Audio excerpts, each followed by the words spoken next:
시청자 여러분 안녕하십니까? BOA 뉴스투데이 시작합니다. 북한의 사이버 전력 등 전자정보전 역량이 북한군 조직 말단인 전술 단위에서도 사용될 수 있다는 미 육군부 보고서의 분석이 나왔습니다. 북한은 또 2020년 안에 최대 100개의 핵탄두를 보유할 것으로 보이며 탄저균이나 천연두를 이용한 화생방 공격에도 대비해야 한다고 설명했습니다. 첫 소식 김시영 기자의 보도입니다. 미국 육군부는 지난달 24일 발간된 북한의 전술 보고서를 통해 북한의 전자정보전 역량이 모든 작전의 일부로 운용되고 있다고 지적했습니다. 전투작전과 연계를 하면서 모두 11개의 다른 종류의 전자정보전 역량을 전선에서 운용할 수 있다는 분석입니다. 보고서는 그러면서 북한 전자정보전 역량 중 하나로 북한 정찰총국 내 사이버 부대를 언급했습니다. 대부분의 사이버 작전을 관할하는 사이버전 지도국 이른바 121국 아래 약 6천 명의 사이버 요원이 있으며 대부분 벨라루스, 중국, 인도, 말레이시아, 러시아 등 해외에서 활동한다는 설명입니다. 또 121국 아래 정보 해킹 그룹 안다리엘, 금융 해킹 그룹 블루노로프, 그리고 2016년 워너크라이 멀웨어로 전 세계적 대량 사이버 안보 문제를 일으켰던 라자루스 그룹이 속했다고 밝혔습니다. 워싱턴의 민간단체인 민주주의수호재단의 매튜하 사이버 안보 담당 연구원은 121국 산하 조직들의 통합 운용을 경계해야 한다면서 이 경우 북한 사이버 역량은 기존 평가보다 훨씬 위협적일 수 있다고 지적했습니다. But the thing to remember is that North Korea does not have a single cyber warfare operations bureau. Rather, it divides it into electronic warfare, command automation, communications, and other several subunits within the North Korean People's Army's General Staff Department. 미국 육군부 보고서는 이어 전투 현장에서 적 통신망과 전자장비를 무력화하는 평양 소재 121국 산하 전자전 전파방해 연대의 존재도 언급했습니다. 북한군은 전파방해 장치를 개성, 해자 등에 위치한 전파방해 부대에 배속하는 형식으로 운영하며 민간 휴대전화로도 작동이 가능하다는 분석입니다. 이 보고서를 공개한 스티븐 애프터굿 미국 과학자연맹 정부 기밀 분야 담당 책임연구원은 전파방해 기술은 전투에 쓰이기 위해 축적된 기능들이라고 강조했습니다. 보고서는 이어 북한의 전자정보전 위협 외에 대량 살상무기 위협도 지적했습니다. 일각에서는 북한은 2020년 내에 핵탄두를 100개까지 보유할 것으로 보고 있다는 설명입니다. 또 북한은 한국과 미국 또는 일본을 겨냥해 미사일에 탄저균이나 천연두를 실어 발사할 가능성도 있다고 분석했습니다. 북한 미사일의 정확도가 떨어지기는 하지만 화생방 무기를 탑재할 경우 그 위협은 줄어드는 게 아니라는 설명입니다. 보고서는 그러면서 생물학 무기나 핵무기 등 화생방 무기는 미사일의 정확도가 꼭 높아야 하는 것은 아니라면서 북한이 1kg의 탄저균만 사용해도 서울 시민 5만 명이 사망에 이를 것으로 예상했습니다. BOA 뉴스 김시영입니다. 미국 국방부가 이번 주 시작되는 미한 연합훈련과 관련해 신뢰와 숙련도, 준비태세 유지에 초점을 두고 진행할 것이라고 밝혔습니다. 존 서플 미국 국방부 대변인은 16일 미한 연합훈련의 개시를 당초 예정됐던 16일에서 18일로 조정한다는 한국합동참모본부의 발표에 대한 BOA의 확인 요청에 이같이 밝히고 이번 연합훈련은 모든 군사 전문 집단들에 의해 수행되는 일상적이고 지속적인 훈련 가운데 하나가 될 것이라고 설명했습니다. 앞서 한국합동참모본부는 훈련 참가부대 일부에서 신종 코로나 바이러스 확진자가 발생함에 따라 한미동맹은 재반 여건을 종합적으로 고려해 연합지휘소 훈련을 18일부터 28일까지 시행하기로 했다면서 이번 연합훈련의 중점은 연합방위태세 유지로 전시작전 통제권 전환 이후 미래 연합사령부 구조를 적용한 예행 연습을 일부 병행하게 될 것이라고 말했습니다.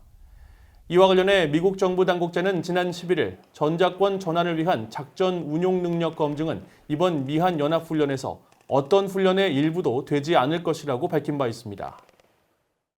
북한 당국의 신종 코로나 바이러스 대응 방식이 국경 봉쇄와 격리 조치를 앞세우고 있지만 보다 더 과학적인 근거를 토대로 해야 한다는 지적이 이어지고 있습니다.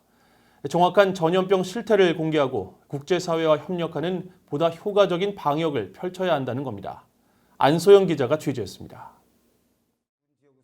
북한이 대북 제재에 따른 경제난과 신종 코로나 바이러스로 어려움을 겪는 상황에서 최근 수입까지 덮친 삼중고를 겪으면서도 문을 더 굳게 걸어 잠그는 모습입니다.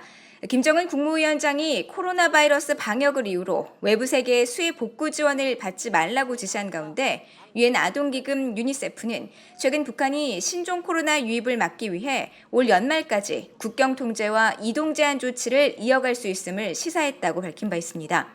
방역과 의료 체계가 열악한 북한 당국으로서는 국경 봉쇄가 전염병에 대응하는 최선책일 수 있겠지만 상황이 장기화하는 만큼 보다 현실적인 대응책을 모색해야 한다는 지적이 나옵니다. 전문가들은 그런 대응책 중에 하나로 최장 40일에 달하는 격리 기간을 줄이고 과학적 근거를 토대로 방역에 나서야 한다고 지적했습니다. 지원 물자까지 코로나 바이러스 전파 대상으로 삼는 것은 무리가 있으며 국제사회의 기준이 되고 있는 2주 격리로도 전염병을 예방할 수 있다는 점을 북한 당국은 알아야 한다는 겁니다.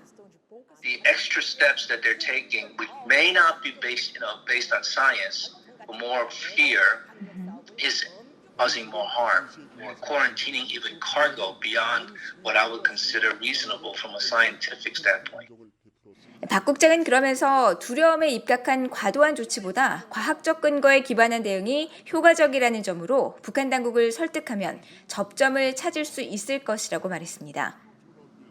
Limiting and restricting humanitarian assistance, which I think can be done, which you can allow some assistance in without the virus. 북한이 국경 봉쇄를 체제 유지를 위한 수단으로 활용할 가능성도 있다는 지적이 나옵니다. 고난의 행군으로 불리는 1990년대 대기근도 이겨냈다면서 오히려 체제 유지를 위한 수단으로 국경 차단 조치를 활용할 수 있다는 겁니다. 반년 넘게 지금 봉쇄하고 있는데 그건 선택 여지가 없다는 거예요. 통제, 그거밖에 할 수가 없는 거기 때문에 하는 거고 또 북한이기 때문에 가능한 거잖아요. 대기근, 대하사 그걸 거치면서 북한 체제와 북한 주민들은 나름의 그 어떤 적응 능력이 생긴 겁니다. 주민들의 생활이라든가 건강과 이런 생명에 관심을 전혀 돌리지 않아도 북한 주민 스스로가 이때까지 살아왔던 거 아니에요. 북한이 봉쇄한 문을 열고 국제사회와 협력한다면 전염병 방역에 더 큰 효과를 볼 수 있다는 지적도 이어집니다. 로버타 코엔 전 국무부 인권 담당 부차관보는 평양 주재 세계보건기구 WHO도 북한의 코로나 상황을 정확하게 알고 있지 못한다면서 최고의 코로나 대응책은 북한이 솔직하게 관련 정보를 공개해 대응하는 것이라고 말했습니다. 코엔 전 부차관보는 그러면서 북한 당국이 더 신속하게 개방하고 관리에 나설수록 북한 주민들의 상황은 나아질 것이라고 강조했습니다. BOA 뉴스 안소영입니다. 한국 내 탈북민 출신 대학생들의 미국 연수 등 여러 교류 프로그램들이 신종 코로나 바이러스 여파로 대부분 중단되거나 내년으로 연기됐습니다.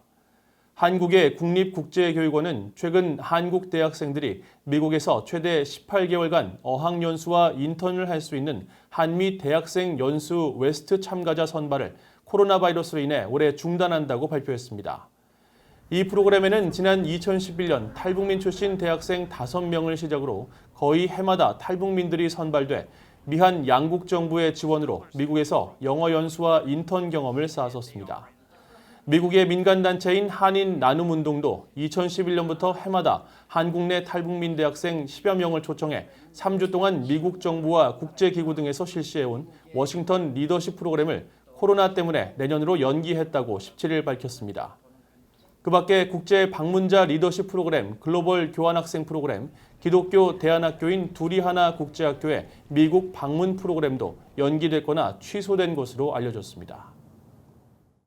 유엔 안전보장이사회 대북제재위원회는 한국의 민간단체인 어린이의약품지원본부가 신청한 북한 내 어린이 등 취약계층을 위한 의료기기 지원 사업에 대한 제재 면제를 승인했다고 밝혔습니다.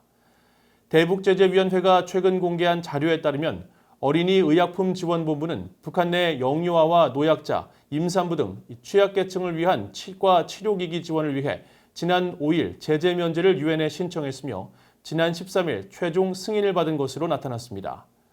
이번에 제재 면제를 받은 48개 관련 품목은 치과 치료에 쓰이는 보철물 가공 장비와 치아 절상용 드릴, 스캐너 장비 등이며 지원 물품은 모두 제재 면제 승인 6개월 이내에 한꺼번에 운송하도록 명시됐습니다. 제재위는 이번 제재 면제와 관련해 유엔의 대북 제재 조치는 북한 주민들에게 부정적인 영향을 주기 위한 것이 아니라는 점을 거듭 강조하면서 한국 정부 역시 제재 면제 품목과 서비스 지원을 위해 꼭 필요한 사업에 필요한 금융 거래만 하도록 엄격히 집행할 것을 당부했습니다. 이상으로 VOA 뉴스투데이를 마칩니다. 시청해주신 여러분 고맙습니다.